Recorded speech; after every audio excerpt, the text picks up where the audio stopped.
두 번째 하나님의 말씀 증가하도록 하겠습니다. 세상에 존재하는 모든 것 정말 다를 수 있기를 원합니다.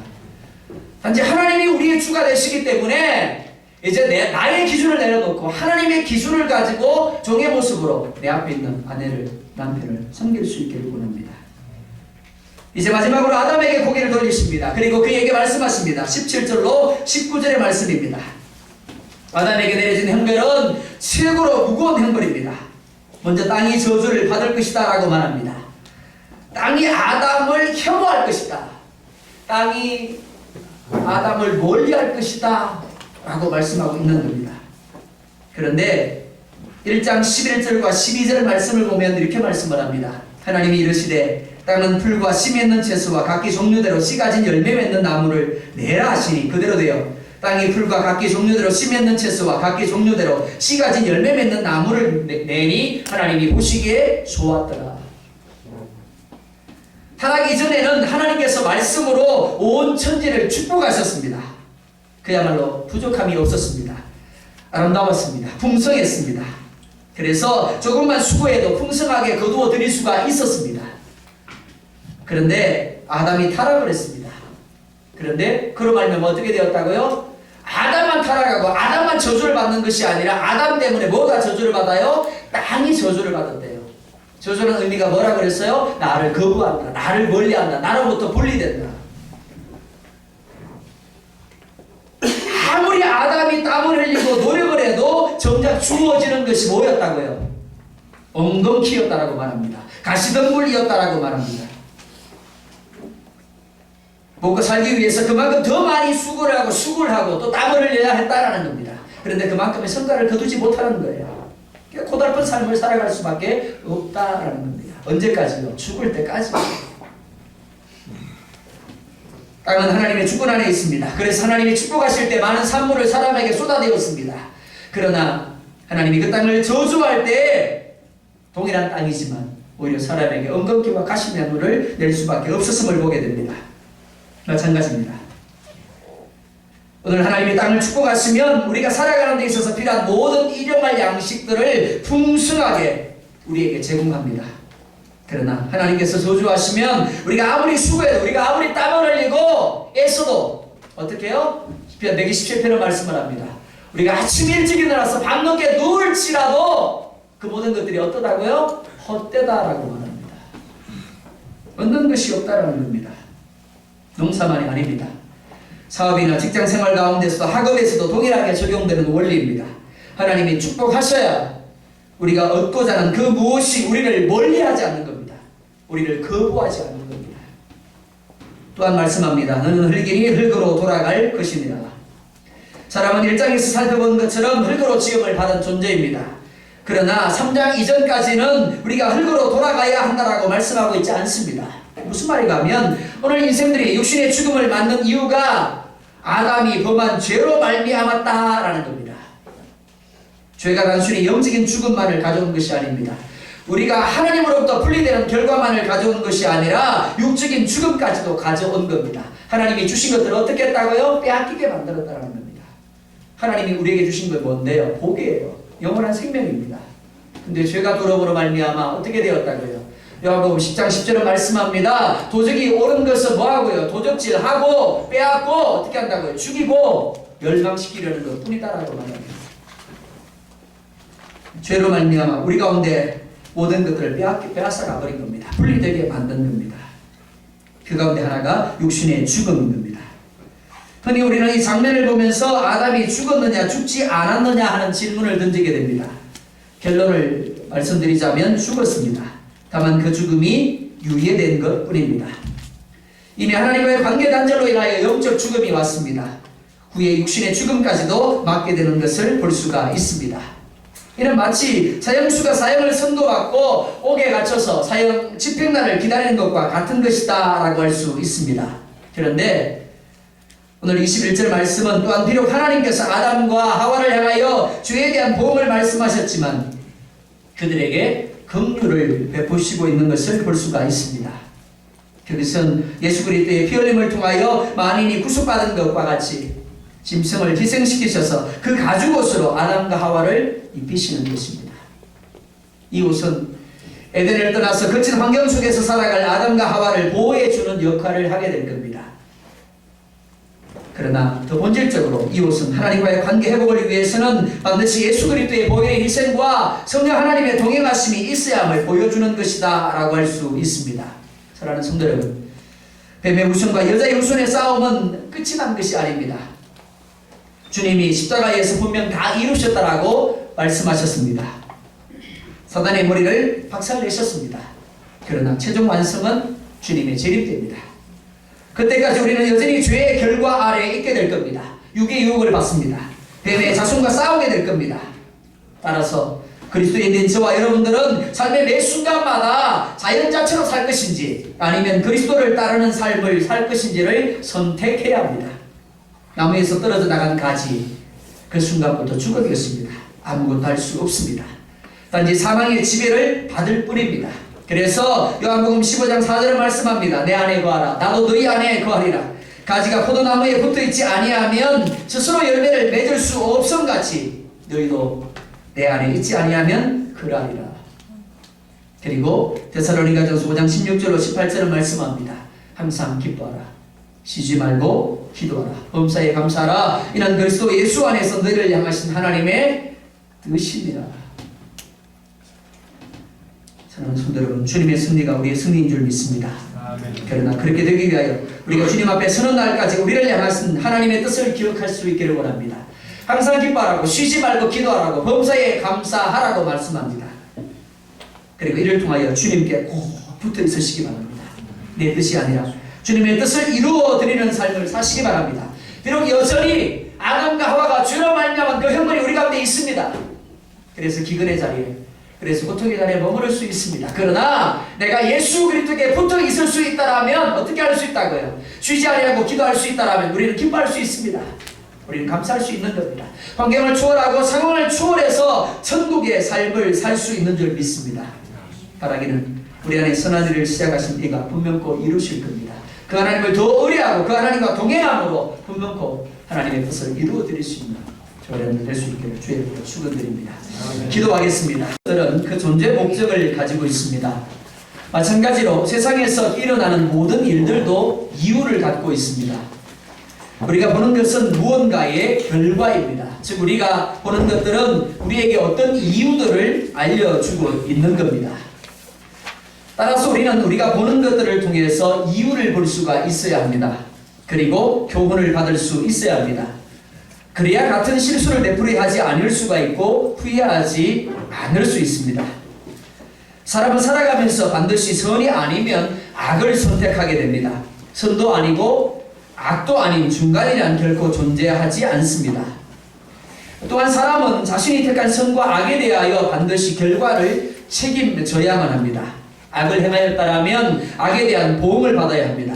그리고 선을 행하였다라면 선에 대한 결과의 보응을 분명히 하나님께서 우리 가운데 행하시게 되어질 겁니다. 오늘 저와 여러분이 함께 읽은 말씀은 아담과 하와의 치유 변론을 들으신 하나님이 이제 그들을 향하여 각각의 형량을 선고하시는 장면입니다. 그리고 이를 통하여 하나님은 죄에 대하여 반드시 갚으시는 분임을 우리 가운데 말씀하고 있습니다. 오늘 본문 말씀의 배경은 에덴이라는 법원입니다. 하나님께서 재판장이 되시고 아담과 하와 그리고 뱀이 각각 피고로서 그 자리를 지키고 있습니다. 그런데 오늘 성경은 단지 아담과 하와를 향하여 그리고 뱀을 향하여 하나님이 이렇게 선고하셨더라 그렇게 말씀하고 있지 않습니다. 아담과 하와의 모습이 곧 우리의 모습이고 뱀의 모습이 곧 우리의 모습입니다. 그러니까 아담과 하와를 향한 뱀을 향한 하나님의 선고가 하나님의 경고가 하나님의 진노가 곧 우리를 향한 경고이고 진도이고 선고라고 할 수가 있는 겁니다. 법정에서는 재판장이 선고를 하기 이전에 죄를 지은 피고가 하고 싶은 말이 없는가를 최후로 묻습니다. 마찬가지로 하나님은 죄를 지은 아담에게 최후 변론을 할 수 있는 기회를 주셨습니다. 아담이 말한 최후 변론은 죄는 인정하지만 전적으로 자신의 책임이 아니라는 겁니다. 두 번째로 하나님은 하와에게 최후 변론의 기회를 동일하게 주셨습니다. 최후 변론의 기회를 얻은 하와는 아담과 마찬가지로 자신의 죄를 인정하였습니다. 하지만 하와 역시 전적으로 자신의 잘못이 아니라고 말하면서 최후 변론을 마칩니다. 순서대로라면 뱀에 대하여 최후 변론이 그의 기회가 주어져야 할 차례입니다. 그런데 뱀에게는 최후 변론의 기회가 주어지지 않습니다. 곧바로 하나님의 선고, 즉 저주가 내려짐을 볼 수가 있습니다. 차례로 아담과 하와를 향하여 질문하시고 답변을 들으셨던 하나님, 그 하나님은 이제 두 사람의 대답을 토대로 뱀을 증인대에 세우십니다.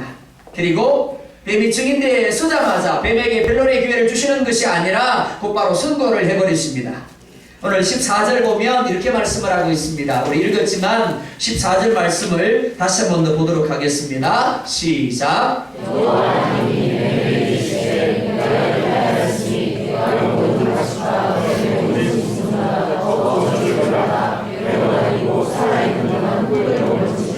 아멘. 14절을 통해서 두 가지를 생각할 수가 있겠습니다. 첫째는 왜 하나님께서 아담과 하와에게는 달리 뱀에게는 최후 변론의 기회를 주시지 않았는가 하는 겁니다. 자, 여러분들에게 묻습니다. 하나님이 왜 아담과 하와에게는 네가 왜 그렇게 했느냐고 물으셨으면서 왜 뱀에게는 그렇게 물으시지 않았을까요? 여기서 뱀은 단순히 뱀의 형상을 가진 짐승만을 의미하지 않습니다. 뱀은 사탄을 상징합니다. 사탄은 이미 하나님을 대적하여 하나님께 버림받은 존재입니다. 따라서 다시금 최후 변론이 필요 없었던 것입니다. 즉 인간을 유혹하기 이전에 이미 사탄은 하나님을 대적함으로 영원히 멸망받을 존재가 되어 있었습니다. 그렇기 때문에 굳이 변론할 기회를 주시고 굳이 그에게 또 다른 선고를 하실 이유가 없었던 겁니다. 더 나아가서 그런 사단을 따르는 자 역시 결국 하나님의 저주 가운데 있을 수밖에 없다라는 것을 하나님이 보여주시고 있는 겁니다. 이는 14절 상반절의 말씀을 통하여 밝히 알 수 있는 부분입니다. 14절 상반절을 보면 이렇게 말씀을 합니다. 여호와 하나님이 뱀에게 이르시되 어떻게 해요? 네가 이렇게 하였으니 라고 말씀을 합니다. 자, 이렇게 하였다라고 말씀을 하고 있습니다. 문자적으로 이 말은 뱀이 하와를 유혹한 것을 가리키는 것이다 라고 할 수 있습니다. 그런데 원문을 보면 하다라는 단어가 아사라는 단어를 사용을 합니다. 그 말의 의미가 무엇인가 하면 만들다, 이루다 라는 의미입니다. 그런데 단순히 어떤 행위를 했다라는 의미가 아닙니다. 창세기 1장에서 보면 이렇게 말씀을 합니다. 태초에 하나님이 천지를 창조하시니라. 창조하시니라 라고 말할 때 사용된 단어가 무엇인가 하면 바라입니다. 바라의 의미가 오늘 아사와 똑같은 의미입니다. 만들다, 이루다 라는 의미입니다. 그렇기 때문에 이 단어는 오직 하나님께만 사용되는 신적인 단어입니다. 하나님께서 무에서 유를 만들었더라. 그게 태초에 하나님이 천지를 창조하시니라 바라 했더라 라는 말입니다. 근데 그 바라가 무엇과 같다고요? 아사와 같다라는 겁니다. 14절에서 이렇게 하였다라고 할 때 사용된 단어가 아사입니다. 그 아사가 바라와 같은 의미인 겁니다. 그러니까 이 하다라는 말은 하나님만이 하실 수 있는 어떤 행위를 가리킨다라고 할 수 있습니다. 그러니까 뱀이 하나님만이 하실 수 있는 어떤 행위를 했다라는 겁니다. 따라서 본문에서 뱀은 문자적으로 뱀만이 아니라 하나님의 권위에 도전해서 하나님만이 할 수 있는 행위를 한 사탄을 가리키는 것이다 라고 이해할 수가 있는 겁니다. 그래서 마가복음 3장 28절과 29절을 보면 이렇게 말씀을 합니다. 내가 진실로 너희에게 이르노니 사람의 모든 죄와 모든 모독하는 일은 사하심을 얻되 누구든지 성령을 모독하는 자는 영원히 사하심을 얻지 못하고 영원한 죄가 되느니라. 자, 28절에 보면 모든 모독하는 일은 사하심을 얻되라고 말합니다. 그런데 29절을 보면 모독하는 자는 영원히 사하심을 얻지 못하되라고 말합니다. 원문을 보면 모독한다, 모독한다 같은 의미예요. 같은 단어를 쓰고 있습니다. 근데 뭐가 다릅니까? 대상이 다른 거예요. 사람의 모든 죄와 모든 모독하는 일은 어떻다고요? 사하심을 얻는다라고 말합니다.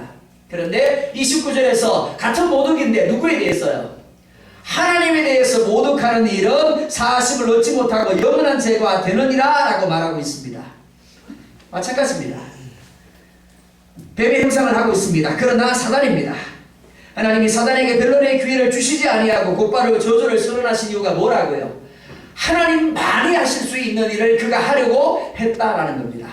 그렇기 때문에 하나님이 그에게 변론의 기회를 주지 아니하시고 그의 죄가 영원히 사함을 입지 못하도록 하신 겁니다. 자, 두 번째, 뱀에게 주신 형량입니다. 14절 하반절을 보면 이렇게 말씀을 합니다. 네가 모든 가축과 들의 모든 짐승보다 더욱 저주를 받아 배로 다니고 살아있는 동안 흙을 먹을지니라.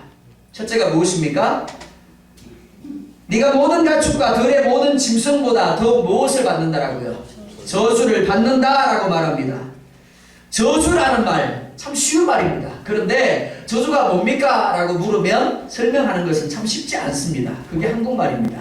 자, 저주가 뭘까요? 저주라는 말을 원문에서 보면 아라르라는 단어를 씁니다. 그 의미가 무엇인가 하면 제지하다, 묵다라는 의미입니다. 그런데 이것보다 더 중요한 의미가 있습니다. 그것이 무엇인가 하면 멀리하다, 가까이 오지 못하게 하다라는 의미입니다. 그러니까 분리하다라는 말이 저주라는 말의 의미입니다. 그렇기 때문에 14절 하반절을 이렇게 이해할 수가 있습니다. 하나님이 모든 가축과 모든 들의 짐승으로부터 뱀을 혐오의 대상이 되게 하셨다. 그래서 뱀으로 하여금 모든 짐승으로부터 멀리함을 당하게 하셨다. 분리되게 하셨다. 거부하게 하셨다. 이렇게 이해를 할 수가 있습니다. 하나님이 지으신 모든 것을 보실 때 어땠더라고요? 보시기에 좋았더라 라고 말씀하셨습니다. 따라서 뱀 역시 사탄의 도구가 되기 전에는 다른 가축과 들의 짐승들과 어울려서 하나님이 보시기에 좋은 상태였을 겁니다. 그런데 사탄의 도구가 되어서 아담과 하와를 범죄의 자리로 이끄는 통로가 되었습니다. 그랬더니 어떻게 되었더라고요? 하나님에게 분리되었습니다. 하나님으로부터 거부되었습니다. 하나님으로부터 멀리 떨어지게 되었습니다. 뿐만이 아니죠. 이전에 함께 어울려서 함께 생활했던 모든 가축과 모든 짐승들로부터 분리되었더라. 혐오의 대상이 되었고 거부함을 당하게 되어서 멀리 떨어지게 되었더라 라고 말씀하고 있는 겁니다. 그런데 뱀에 대한 형벌은 여기서 그치지 않습니다. 하나님은 뱀에게 이렇게 말씀을 합니다. 배로 다니고 살아있는 동안 흙을 먹일지니라. 한글 성경이 참 어렵습니다. 이 말을 고지고대로 이해를 하게 되면 뱀은 흙을 먹고 사는구나. 근데 뱀이 뭘 먹든가요? 개구리를 잡아먹고 쥐를 잡아먹고 그렇습니다. 그럼 성경이 틀렸네요. 하나님이 성경을 잘못 기록하셨네요. 그죠? 근데 아니에요. 원어적인 의미는 그런 것이 아닙니다. 자, 우선 보자고요. 배로 다니고 살아있는 동안 흙을 먹일지니라 그랬습니다. 그러니까 이전까지는 배로 다녔다고요? 안 다녔다고요? 배로 안 다닌 거예요. 뭐가 있었다고요? 발이 있었다라고 이해할 수 있습니다. 특별히 뱀은 창세기 3장 1절에서 볼 수 있는 것처럼 하나님이 지으신 들짐승 중에서 가장 뭐했더라? 지혜로웠더라 라고 말합니다. 물론 우리 성경은 간도했더라 라고 표현하고 있습니다. 근데 그 의미가 뭐라 그랬죠? 원문을 보면 지혜로웠더라. 그런데 부정적으로 쓰여지다 보니까 간도했더라 라고 우리가 번역을 하고 있는 겁니다. 하나님이 지으신 들짐승 중에서 가장 지혜로운 존재, 가장 뛰어난 존재가 누구였다라고요? 뱀이었다라는 겁니다. 그런데 사단의 도구가 되었습니다. 아담과 하와를 범죄했습니다. 그랬더니 어떻게 되었다고요? 가장 높은 자리에 산순간에 떨어져서 모든 들짐승 중에서 가장 낮은 자리에 있게 되었더라라고 말씀하고 있는 겁니다. 그리고 어떻게 해요? 이로 인하여 그의 입에는 늘 흙먼지가 가득하게 되었더라라고 말씀하고 있는 겁니다. 본문에서 흙을 먹을지니라 이 말씀, 뱀이 흙을 먹고 산다는 의미가 아닙니다. 가장 낮은 모습으로 배로 다니기 때문에 매일같이 흙먼지가 그의 입으로 들어가서 그의 입에는 흙먼지가 떨어질 날이 없었더라, 그런 의미로 이해할 수 있는 겁니다. 가장 고통스러운 삶, 가장 보잘것없는 삶을 그가 살게 되었다라는 겁니다. 그런데 또 이것이 끝이 아닙니다. 15절을 보면 이렇게 말씀을 합니다. 우리 15절을 또 같이 보겠습니다. 시작.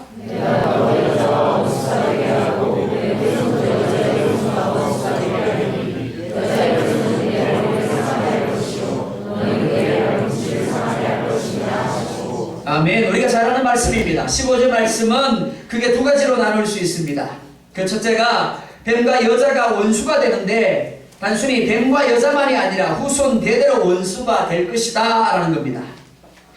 여기서 말씀하는 뱀의 후손, 뱀에게서 출생하게 되는 또 다른 뱀을 말하는 것이 아닙니다. 그러다 보니까 유난히 사람들이 뱀을 많이 잡아먹더라, 뱀을 싫어하더라, 그런 의미가 아닙니다. 영적인 의미입니다. 아담의 타락 이후에 이 땅에 태어나는 모든 인류는 두 가지 후손으로 태어나게 됩니다. 그 첫째가 여인의 후손입니다. 여기서 여인의 후손이란 단순히 여인에게서 출생하는 사람을 가리키는 것이 아닙니다. 하나님의 은혜를 입어서 약속의 자녀된 인생들을 가리킵니다. 그러니까 오늘날로 말하면 그리스도인이라고 할 수 있습니다.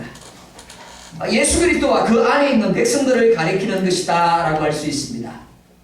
반대로 뱀의 후손이란 하나님께서 창세전에 그냥 죄 가운데 버려두시기로 작정하신 사망의 자손들과 그들의 머리가 되는 사단을 의미하는 것이다 라고 할 수 있습니다. 그러니까 이들은 사단의 유혹을 받아들여서 범죄한 원죄의 지배를 받은 사람들로서 그 모습은 똑같습니다. 그 모습은 사람이 돼 그 속은 뱀의 속성을 가지고 있습니다. 그 속은 사단의 속성을 가진 존재들이라고 할 수 있습니다. 그런데 어떻게 될 것이라고요? 원수가 될 것이다 라고 말씀을 합니다. 그러니까 하나님의 말씀대로라면 결코 이 두 후손은 섞일 수가 없습니다. 섞였어도 안 되는 겁니다. 이것이 그들의 정해진 운명입니다. 그런데 섞여버렸습니다. 언제요? 창세기 6장 1절로 2절을 보면 이렇게 말씀을 합니다. 사람이 땅 위에 번성하기 시작할 때 그들에게서 딸들이 나니 하나님의 아들들이 사람의 딸들의 아름다움을 보고 자기들이 좋아하는 모든 여자를 아내로 삼는지라. 여인의 후손은 이 세상을 향한 하나님의 소망입니다. 희망의 파이프라고 할 수 있습니다. 따라서 그들은 뱀의 후손과 결코 섞여서는 안 되었습니다. 오염되어서는 안 되었습니다. 그들만의 혈통, 그들만의 거룩함을 보존해야 했습니다. 그런데 노아 시대 여인의 후손들은 자신들의 존재를 잃어버렸습니다. 자신들에게 주어진 사명을 잊어버린 채 뱀의 후손들과 연합하였습니다. 창세기 6장은 이에 대하여 이렇게 말씀을 합니다. 여호와께서 땅 위에 사람 지으셨음을 한탄하사 그 마음에 근심하셨더라. 자, 여러분들에게 질문을 드립니다. 하나님이 심혈을 기울여서 만든 아담과 하와가 죄를 지었습니다. 그 다음에 하나님이 사람 지으셨음을 한탄하사 마음에 근심하셨을까요? 안 하셨을까요? 네, 여러분들 표정을 보면 나는 상관없어 라는 표정이 있습니다. 뭐 그래도 나는 괜찮고 안 그래도 그래 괜찮고 이런 표정들이 있습니다. 자, 그죠? 창세기 3장에서 아담과 하와가 범죄한 이후에 하나님이 그 아담과 하와를 보시고 야 내가 왜 사람을 지었지? 라고 한탄했거나 근심하셨다라고 성경은 말씀하고 있지 않습니다. 그런데 세상을 새롭게 하시기 위하여 보존해 두셨던 여인의 후손의 타락함에 대해서는 어떻게 하셨다고요? 사람 지으셨음을 한탄하고 근심하셨더라 라고 말합니다. 뿐만이 아니죠. 단지 노아에게 은혜를 베푸시고 그의 가족을 구원하셨을 뿐 홍수로 모든 땅 위에 숨쉬는 것들을 쓸어버리셨더라 라고 말합니다. 무슨 말인가 하면 하나님이 얼마나 실망하셨는지, 하나님이 그 사건으로 말미암아 얼마나 그 마음에 고통하셨는가를 우리 가운데 보여주는 부분입니다. 여인의 후손과 뱀의 후손은 예수님이 재림하시는 날까지 끊임없이 유혹하고 핍박하며 넘어뜨리는 자와 믿음을 지키려는 자로 싸우게 될 겁니다. 그 절정이 바로 예수 그리스도입니다. 먼저 여자의 후손은 내 머리를 상하게 할 것이다 라고 말합니다. 여기 머리는 문자 그대로 뱀의 머리를 가리키지 않습니다. 뱀을 대표하는 사단을 가리킵니다. 그리고 여인의 후손은 단수이면서 집합적인 개념을 가지고 있습니다. 즉 계속해서 이어질 여인의 후손을 가리키면서 동시에 예수 그리스도를 가리킨다라고 할 수 있는 겁니다. 사단은 여인의 후손의 발꿈치를 상하게 할 것입니다. 그 말씀 그대로 사단은 예수 그리스도를 십자가의 저주의 자리로 내려보냈습니다. 그로 하여금 멸시를 받게 만들었고, 그로 하여금 조롱을 받게 만들었고, 그로 하여금 십자가에서 죽게 하였습니다. 드러난 모습만 본다면 사단이 승리한 것처럼 보였습니다. 뱀의 후손이 승리한 것처럼 보입니다. 하지만 사망이 예수 그리스도를 붙잡아 두지 못하였습니다. 여자의 후손은 사단의 머리를 상하게 할 사명이 있었습니다. 따라서 사망에 머물러 있을 수가 없는 겁니다. 상하게 하다라고 번역된 단어는 상하게 하다라는 의미 외에 또 다른 의미가 있습니다. 우리 성경은 참 점잖게 표현이 되었습니다. 실제적인 의미가 무엇이가 하면 상하게 하다라는 의미보다는 진뭉개다, 박살내다, 눌러 부수다라는 의미가 있습니다. 그러니까 예수 그리스도가 어떻게 한다고요? 실상은 실패한 것처럼 보였지만 뱀의 후손들이 승리하는 것 보였지만 예수 그리스도가 멸시를 받고 예수 그리스도가 조롱을 받고 예수 그리스도가 십자가에 죽는 그것이 뭐라고요? 사단의 머리를 짓뭉개고 박살내고 눌러 부수는 일이었다라는 겁니다. 한마디로 사단으로 하여금 회복 불능의 상태, 완전한 패배에 빠지게 하신 것이었다라고 할 수 있는 겁니다. 예수님은 말씀대로 자신의 몸을 제물이 되게 하셨습니다. 그로 말미암아 인생에 가진 모든 죄의 값을 단번에 지불했습니다. 그리고 영원히 지불하셨습니다. 그래서 예수님이 십자가 위에서 이렇게 말씀을 합니다. 다 이루었다. 이 말을 원어를 보면 테텔레스타이라고 말합니다. 그 의미가 무엇인가 하면 다 갚았다라는 겁니다. 그러니까 비록 지금은 아담과 하와가 범죄함으로 인하여 죄의 고통 가운데 사단의 포로된 자로서 살아가지만 언젠가는 여인의 후손으로 인하여 자유함을 누리게 될 것을 말씀하고 있는 겁니다. 그래서 20절에 보면 이렇게 말씀을 합니다. 아담이 그의 아내의 이름을 뭐라 불렀으니? 하와라 불렀으니 그는 모든 산자의 어머니가 됨이더라 라고 말씀을 합니다. 자, 한번 생각해 볼까요? 하나님이 아담에게 하와를 주셨습니다. 얼마의 시간이 흐르는지 모르겠습니다.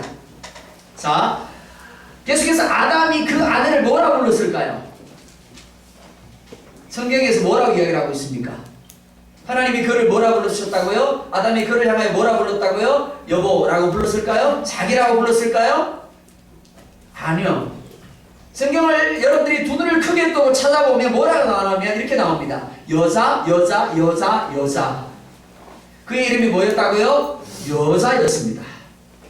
그런데 3장 15절에서 하나님이 여인의 후손에 대한 예언을 주시고 난 이후에 여자의 이름을 아담이 뭘로 바꾸었다고요? 하와로 바꿉니다. 왜요? 왜 여자의 이름을 하와로 불렀을까요? 오늘 20절을 보면 뭐라고 나옵니까? 그 의미가 뭐라고요? 그쵸? 모든 산자의 어머니가 됨이더라. 모든 산자의 어머니가 됨이더라. 사실 근데 하나님이 2장 17절에서 아담에게 주신 말씀대로 간다면 산자가 아니에요. 저로 말미암아 아담과 하와는 죽은 자입니다. 아담과 이후에 태어나는 모든 사람도 죽은 자라고 할 수 있습니다. 그런데 왜 산자의 어머니가 되는데요? 또 원어적인 의미는 하와라는 이름의 뜻은 생명이라는 뜻입니다. 왜요? 하와를 통해서 누가 태어날 것이기 때문에 바로 예수 그리스도가 태어날 것이기 때문에 그렇습니다. 그를 통해서 생명의 씨앗이 계속해서 이어지고 그로 말미암아 마침내 예수 그리스도가 태어나셔서 사단의 머리를 깨부수셔서 박살내어서 승리할 것이기 때문에 믿음으로 오늘 아담이 여자의 이름을 하와라고 바꾸고 있는 겁니다. 이것이 복음입니다. 인류는 끊임없이 인생이 가진 문제를 해결해서 근원적인 행복과 충만의 자리에 이르기까지 발부둥쳐 왔습니다. 지금도 여전히 발부둥치고 있습니다. 하지만 이는 인생이 아무리 발부둥쳐도 결코 해결할 수 없는 죄의 문제입니다. 따라서 오직 여인의 후손만이 해결할 수 있는 겁니다. 그가 십자가를 위해서 사단의 머리를 상하게 하지 아니하고는 결코 해결할 수 없는 것, 그것이 바로 죄의 문제인 겁니다. 그래서 아담이 여자의 이름을 생명이라, 모든 산자의 어머니라, 생명의 씨앗이라고, 하와라고 부르고 있는 겁니다. 특별히 마태복음 1장 21절을 보면 이렇게 말씀을 합니다. 아들을 낳으리니 그 이름을 예수라라. 이는 그가 자기 백성을 그들의 죄에서 구원할 자이심이라 하니라. 그들의 죄에서 구원할 자이심이라 하니라라고 말합니다. 창세기 3장 15절에서 예언된 대로 예수 그리스도가 태어나실 것이고 그 예수가 우리를 모든 죄에서 구원하심으로 하나님이 본래적으로 우리 가운데 누리게 하시고자 했던 그 모든 것들을 누리게 하실 것이다 라고 말씀하고 있는 겁니다. 뱀에 대한 선고를 마치십니다. 그리고 이제 옆에 서서 뱀에게 주어지는 형량을 들으면서 두려움 가운데 떨고 있는 아담과 하와에게 고개를 돌리십니다. 그리고 여자에게 이렇게 말씀을 하십니다. 또 여자에게 이르시되 내가 네게 임신하는 고통을 크게 더하리니 네가 수고하고 자식을 낳을 것이며 너는 남편을 원하고 남편은 너를 다스릴 것이니라 하시고, 먼저 이렇게 말씀을 합니다. 내가 너에게 임신하는 고통을 크게 더하리니. 창세기 1장 28절 상반절을 보면 하나님이 이렇게 말씀을 합니다. 하나님이 그들에게 복을 주시며 하나님이 그들에게 이르시되 생육하고 번성하여 땅에 충만하라. 뭘 주셨다고요? 복을 주셨대요. 그 다음에 나타난 게 뭐예요? 생육하고 번성하며 땅에 충만하라. 그러니까 범죄하기 전까지만 해도 생육하고 번성하는 게 뭐라고요? 복이라는 겁니다. 두려움이 아니었어요. 고통이 아니었습니다. 물론 고통이 있었습니다. 이렇게 말씀하시죠. 네게 잉태하는 고통을 크게 더할 것이다. 그러니까 범죄하기 전에도 분명 아기를 낳는 고통은 있었습니다. 그러나 그게 두려움을 느낄 정도는 아니었다라는 겁니다. 복이었다라는 겁니다. 그런데 문제가 뭐라고요? 범죄하고 나니까 그게 어떻게 바뀌었다고요? 크게 더하여졌다라는 겁니다. 타락 후에는 그 고통이 결코 비교가 되지 아니할 정도로 크게 증가하였다라는 겁니다. 물론 요즘은 제왕절개나 무통분만을 통해서 아이를 낳다 보니까 아이를 낳을 때 고통을 느끼지 못하는 경우도 있기는 합니다. 아무튼 아이를 낳을 때 경험하게 되는 고통이 뭐라고요? 죄의 결과다라는 겁니다. 남자들은 사실 이 고통 모릅니다. 저도 모릅니다. 그런데 드라마나 영화 같은 것을 보면 어떻습니까? 예, 그러더라고요. 늘 그러는 건 아니겠지만 아이를 낳으면서 남편의 이름을 부르면서 이욕 저욕 다 합니다. 그리고는 하는 말이 뭐가면 내가 다시는 아이를 낳는가 봐라. 근데 그리고 또 낳더라고요. 또 그 자리에서 또 욕을 하는 겁니다. 근데 그 고통이 뭐라고요? 그 고통은 하나님께 범한 인생의 죄를 고발하는 행위입니다.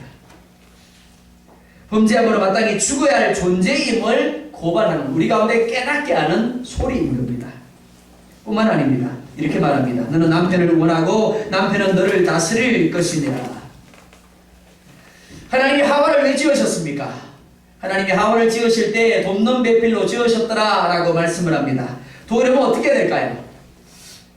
자, 도우려면 어떻게 해야 될까요? 내가 남편을 도와야 합니다. 그럼 어떻게 하면 됩니까? 내가 아내를 도와야 됩니다. 그럼 어떻게 하면 될까요? 첫 번째, 사랑해야 합니다. 두 번째는요, 나를 내려놓아야 합니다. 세 번째는요, 상대방을 나보다 더 소중하게 여겨야 합니다. 네 번째는요, 상대방을 존중해야 합니다. 그래서 아담은 이렇게 말했습니다. 이는 내 뼈 중에 뼈요 내 살 중에 살이로다. 뭐라고요? 그 말이 무슨 말이라 그랬습니까? 남이 아니라는 겁니다. 별개가 아니라는 겁니다. 그가 없으면 나도 없습니다. 그가 있음으로 내가 있고 그가 온전해짐으로 나도 온전해질 수 있다라는 겁니다. 이것이 돕는 배필의 의미입니다. 그런데 범죄한 후에 어떻게 될 것이다 라고 말씀을 합니까? 너는 남편을 원하고 남편은 너를 다스릴 것이라. 이를 공동번역으로 보면 참 쉽게 번역이 되어 있습니다. 이렇게 번역이 되어 있습니다. 너는 남편을 마음대로 주무르고 싶겠지만 도리어 남편의 손아귀에 들리라. 원문적인 의미가 이거예요. 우리 개정개혁 성경은 너무 점잖게 순하게 번역을 하다 보니까 원문이 실제적으로 우리 가운데 이야기해 주고자 하는 게 안 와닿아요. 그죠? 근데 공동번역은 바로 와닿죠? 예. 너는 남편을 마음대로 주무르고 싶겠지만 도리어 남편의 손아귀에 들리다. 사랑하고 조화를 이루므로 돕는 배필이 되어야 할 관계가 부부입니다. 네, 부부된 여러분 좀 아멘 하세요. 왜 싸우고 계세요? 서로를 채워주고 높여주어야 할 관계가 부부관계입니다. 아멘? 예, 그래서 부부관계를 무촌이라고 합니다. 그런데 죄로 인하여 하나님으로부터 분리가 되었습니다. 그러다 보니까 나타나는 현상이 무엇이가 하면 서로 하나님이 되려고 합니다. 죄의 욕망으로 인하여 하나가 되어야 할 마음이 나누게 되었고요. 서로 높아지려 하고 주도권을 잡으려 합니다. 어느 한 사람이 주인이 되고 어느 한 사람이 종이 되면 문제가 생기지 않습니다. 자, 주님이 이런 예화를 들었습니다. 종이 들에 나가서 일을 하고 피곤한 몸으로 돌아옵니다. 주인은 하루 종일 놀았습니다. 아무것도 한 게 없어요. 그렇다고 해서 종이 주인에게 밥을 차려달라고 할 수 있겠습니까? 아니면 내가 좀 쉰 후에 회복한 후에 밥을 차려주겠습니다 라고 할 수 있을까요? 아니요. 아무리 피곤할지라도 자기 형편, 자기 사정이 아니라 누구예요? 주인의 필요에 초점을 맞출 수밖에 없는 존재. 그게 누구라고요? 종인 거예요. 마찬가지입니다. 가정에서 내가 종이 되어버리고 남편을 주가 되게 하면, 가정에서 내가 종이 되고 아내를 주인이 되게 하면 어떻다고요? 다툼이 일어나요? 안 일어나요? 안 일어나요. 대답 좀 해보세요. 제가 어려운 질문을 하고 있죠, 그죠? 너무 어려워서 생각 좀 해보셔야 되죠? 자, 다툼이 일어날까요? 안 일어날까요? 예, 차마 양심상 찔려가지고 대답 못 하시겠죠. 문제가 뭘까요? 어느 누구도 종이 되려 하지 않습니다. 그럼 저도 마찬가지입니다. 종이 되는 듯 합니다. 그러나 어느 순간에 나도 모르게 어느 자리에 올라가 있어요? 주인의 자리에 올라가 있어요. 그래서 주인이 되기 위한 다툼이 일어나는 겁니다. 이는 필연적입니다. 환경 상황이 문제가 아닙니다. 하나님을 떠났기 때문입니다. 죄의 문제입니다. 그러니까 그런 나의 상태를 올바로 인식해야 하는 겁니다. 그러니까 내 마음, 내 감정을 있는 그대로 다 표현하면 된다고요? 안 된다고요? 안 되는 거예요. 상대방이 문제라고 생각을 합니다. 그래서 상대방이 변하면 괜찮을 것이라고 생각을 합니다. 나는 잘하는데 내 남편이 문제야. 점잖게 말하면 내 남편이 문제라고 이야기를 하지만 실제로 화나서 말할 때는 쌍욕도 막 나와요. 그죠? 내가 왜 그런가, 그 인간 같은 사람을 만나가지고 그러잖아요. 과연 그럴까요? 착각입니다. 그게 문제가 아니에요. 그 사람이 문제가 아니라 죄가 문제인 거예요. 하나님을 떠난 것이 문제입니다. 그러니까 하나님이 답입니다. 성령의 충만함이 임한 초대교회는 자기 것을 자기 것이라 주장하지 아니하였다라고 말하고 있습니다. 하나님의 영의 충만이 임하면 내 것을 내려놓을 수가 있게 됩니다. 얼마든지 종이 될 수가 있습니다. 그렇지 않으니까 다들 도움받는 배필이 되려고 할 뿐 돕는 배필이 되려고 하지 않는 겁니다. 우리는 나를 수 있기를 원합니다.